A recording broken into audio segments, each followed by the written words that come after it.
Akala ng iba, pa-chill-chill ka lang.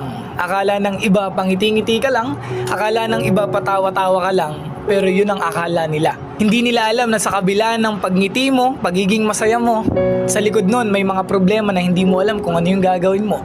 Sa likod nun may mga sitwasyon na hindi mo alam kung sino yung lalapitan mo. Wala naman kasi tayong ibang choice kundi ngumiti na lang talaga at tawanan ng mga problema. Kaya yung akala ng iba na pa-chill-chill ka lang, akala ng iba na wala kang problema, yun ang akala nila. Hindi ba pwedeng magaling lang talagang magdala? Kasi wala namang option kundi lumaban eh. Kaya ikaw na nanonood, alam ko sa kabila ng pagngiti mo, may mga problemang hindi mo alam kung paano mo susolusyonan. May mga sitwasyon sa buhay mo na hindi mo alam kung sino yung lalapitan. Ngumingiti ka na lang, nagiging masaya ka na lang. Gusto kong sabihin na ipagpatuloy mo yan, maging masaya ka lang, magpahinga ka lang, and then after nun, lalaban ka ulit. Ingat palagi, stay safe. Kung ang English ng paglubog ng araw ay sunset, ano naman ang English ng pagsikat ng araw?